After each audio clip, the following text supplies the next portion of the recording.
नमस्कार दोस्तों, मैं आपका दोस्त डॉक्टर सारंग पंडित, मनोचिकित्सक, नशा मुक्ति विशेषज्ञ एवं सेक्स रोग विशेषज्ञ। आज हम वर्ल्ड स्लीप डे के उपलक्ष्य में आपको कुछ जरूरी जानकारी देना चाहते हैं एक बेहतर नींद या स्लीप के बारे में बताने। प्राइमरी मैं आपको बताना चाहूँगा कि नींद हमारे लिए क्यों जरूरी है और एक एवरेज व्यक्ति को डेली 6 से 8 घंटे की नींद जरूरी है।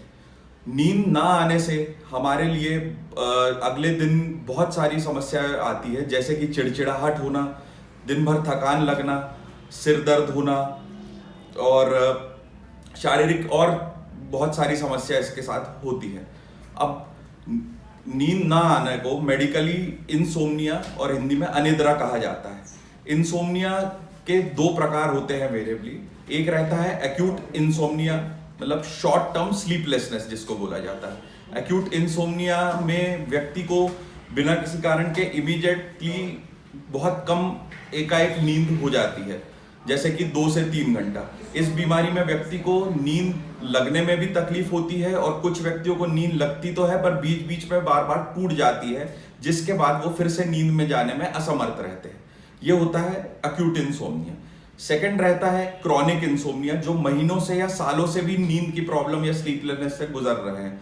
इसमें कई कारण हो सकते हैं, जैसे कि कोई शारीरिक बीमारी उनको सालों से है, जैसे ऑब्स्ट्रक्टिव स्लीप एपनिया करके जो रेस्पिरेटरी पैसेज की बीमारी रहती है, थायराइड के पेशेंट है, या किसी मानसिक रोग से ग्रसित है जैसे कि डिप्रेशन, एंजाइटी, स्किजोफ्रेनिया, विभिन्न प्रकार के।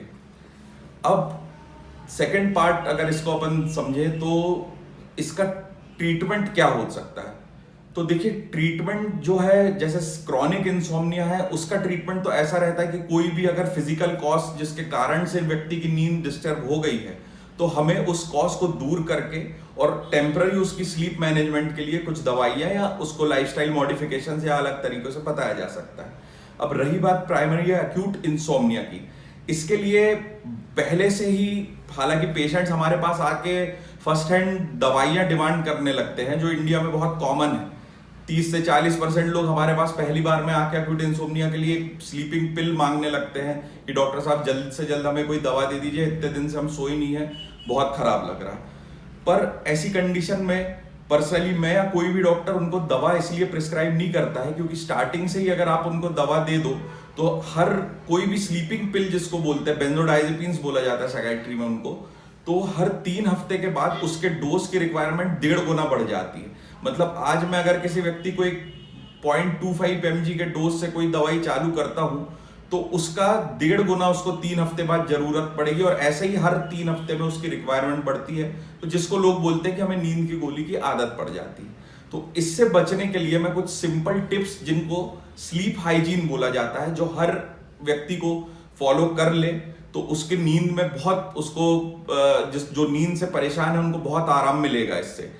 तो स्लीप हाइजीन के लिए सबसे इंपॉर्टेंट जो फर्स्ट पॉइंट है उसमें यह रहता है कि हमें जो नींद में जाने का समय और उठने का समय दोनों फिक्स करना बहुत जरूरी है। यूजुअली क्या होता है, जैसे अब कुछ मेरे पेशेंट्स रहती है, वो हाउसवाइफ रहती हैं, अब वो अपना नींद का समय इसलिए फिक्स नहीं कर पाती हैं जल्दी। आइडियली नींद का जो बेस्ट टाइम रहता है वो 10 बजे रात से 12 बजे के बीच में रहता है। पर क्या होता है, जैसे उनके हस्बैंड वर्किंग है तो वो काफी लेट नाइट आते हैं, सुबह बच्चों को स्कूल जाना है तो उनको सुबह 5 बजे उठना पड़ता है, तो उनके लिए क्या होता है कि वेक मतलब अवेक रहने का टाइम और उनको फिक्स करना मुश्किल हो जाता है। उसके लिए एक स्ट्रेटेजी ये अपना सकते हैं कि अपन रोज उठने का टाइम फिक्स कर ले, चाहे वो 5 हो सकता है, 6 हो सकता है, 7 हो सकता है। तो डेली आप अपने लिए एक टाइम फिक्स करें जिसपे कि रोज आपको नियम से 7 बजे उठना ही है। तो धीरे धीरे क्या होता है, जब आप 7 बजे उठेंगे, और ये संडे को भी आपको फॉलो करना, कुछ लोग की ये आदत रहती है कि हम हफ्ता भर नहीं सोए तो हम संडे को पूरी अपनी नींद निकालें, तो ये नहीं करना है। तो आप अपना एक फिक्स टाइम कर लीजिए, तो ऑटोमेटिकली आपका सोने का टाइम भी फिर धीरे धीरे फिक्स हो जाएगा। अगर आपको दोपहर में सोने की आदत है और उसके कारण आपको रात में नींद नहीं आती, तो आप उसको मॉडिफाई करें। दोपहर में सिर्फ बैठे बैठे एक हल्का सा नैप ले लीजिए, रादर देन 1-2 घंटे की नींद दोपहर में निकालना। कई लोगों को इसके कारण रात में नींद नहीं आती है। नंबर 2, लोगों आजकल के जो जनरेशन है और आजकल के जमाने में जो सबसे मेजर जो एपिडेमिक हो रहा है जिसके कारण नींद सफर कर रही है लोगों की, वो है gadgets, mobile phones, electronic devices, laptop, computer. तो इसके ये क्या होती है, देखिए ये जो भी चीजें हैं, लैपटॉप हो गया, मोबाइल हो गया, ये सब एक स्टिमुलेटिंग चीजें हैं, मतलब इससे हमारा ब्रेन जो है वो स्टिमुलेट होता है। हम नींद में इसको डिस्टिमुलेट करना चाहते हैं ब्रेन को। तो एक तरफ अपन नींद से जूझ रहे हैं और दूसरी तरफ अपन ये एक्टिवेटिंग चीजें करते हैं नींद से सोने के इमीडिएट पहले। तो उससे क्या होता है, जो स्लीप का प्रॉपर टाइम है वो हमारा निकल जाता है, तो और हमारा ब्रेन एक्टिव हो जाता है, जिससे हम नींद में नहीं जा पाते। तो इसके लिए सीधा फंडा है कि आप सोने के 1 घंटा पहले से किसी भी टाइप का गैजेट, लैपटॉप, कंप्यूटर या टीवी सीरियल, खासकर जो आपको इंटरेस्टिंग लगते हैं, तो उसको आप अवॉइड करिए, जिससे कि आप सीधा जाएं बेड पे और आपको तुरंत इमीडिएट नींद आ जाए। दूसरा इसमें एक जो पॉइंट इंपॉर्टेंट रहता है वो ये है कि आप बेड पे तभी जाएं जब आपको फुली तरीके से नींद आ रही है। आप बेड पे अगर नींद नहीं आ रही, आपकी आंखें नम नहीं हो रही, आप फिर भी बेड पे जा रहे हैं, तो आप सो नहीं पाएंगे और करवटें बदलते रहेंगे या लेटे रहेंगे, तो विचार आएंगे आपको अननेसेसरी, जिससे और आपको परेशानी होगी। तीसरा यह है कि आपका दिन कैसा भी बीता हो, कितना भी स्ट्रेस में रहा हो, आप उसको आके घर पे ना निकालें, और खासकर बेड पे जाने के बाद कोई भी टेंशन की बातें अपने लाइफ पार्टनर या किसी से ना करें या ना सोचें। उससे फिर से वही होगा कि फिर आपका नींद का टाइम एक्सटेंड होगा और फिर आपका जो पीक टाइम रहेगा वो चला जाएगा। फोर्थ पॉइंट मैं आपको ये बताना चाहूंगा कि आप जो आपका रूम है उस पे जो बेड है वो सिर्फ सोने के लिए इस्तेमाल करें।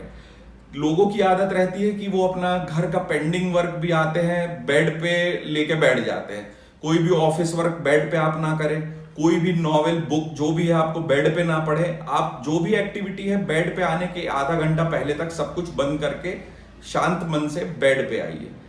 इसके बाद एक और है, जैसे आप रूम का एनवायरनमेंट कोजी कर सकते हैं, जैसे डिम लाइट कर लिया, कुछ बहुत लाइट म्यूजिक रहता है आप उसको यूज कर सकते हैं, मेडिटेशन के म्यूजिक रहते हैं उसको आप बैकग्राउंड में प्ले कर सकते हैं, उससे भी बहुत लोगों को फायदा मिलता है। कुछ लोग दूध पसंद करते हैं, नेचुरल तरीका है, वार्म मिल्क ले लिया या उसमें थोड़ा सा जायफल वगैरह डाल के पी लिया, उससे भी नींद अच्छी आती है।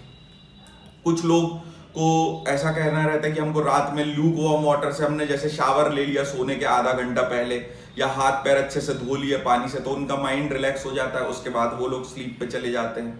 तो ये कुछ इंपॉर्टेंट टिप्स हैं, अगर आप इसको डे टू डे लाइफ में अपना फॉलो करें और इसको अपनी लाइफ में ले आए तो आपको नींद आने में बहुत हेल्प मिलेगी और ये इंसोम्निया की प्रॉब्लम से आपको काफी मदद मिलना चालू हो जाएगी। नेक्स्ट डिस्कस करते हैं, ये तो मैंने आपको बता दिया है कि एक अच्छी स्लीप के लिए क्या क्या आपको करना है।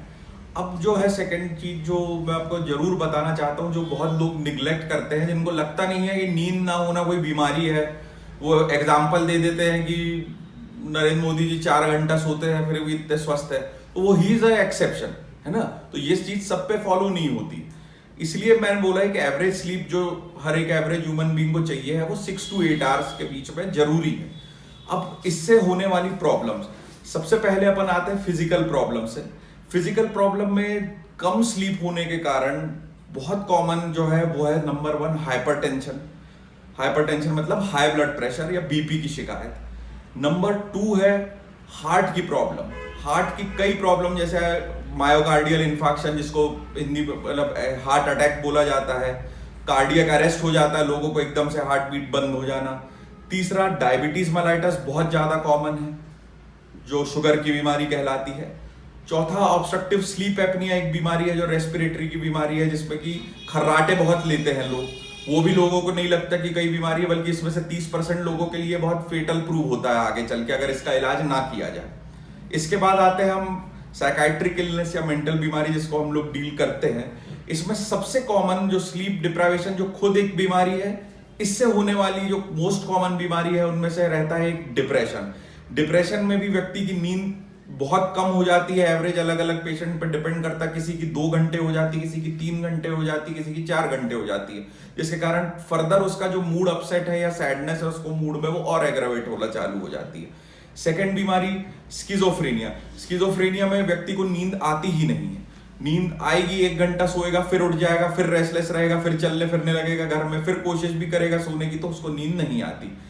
तीसरी बीमारी जो मोस्ट कॉमन है, जिसमें व्यक्ति को नींद की जरूरत ही नहीं लगती है, वो 1 घंटा सोएगा या 2 घंटा सोएगा, उसके बाद भी उठने के बाद वो अपने आप को फ्रेश महसूस करने लगता है, जिसको बोलते हैं मेनिया या उन्माद, जिसमें कि व्यक्ति बहुत ज्यादा, या तो उसका मूड बहुत ज्यादा चिड़चिड़ा हो जाएगा या गुस्से वाला हो जाएगा, या बहुत ज्यादा यूफोरिया या बहुत ज्यादा खुशी में रहेगा, बहुत ज्यादा बातें करने लगेगा।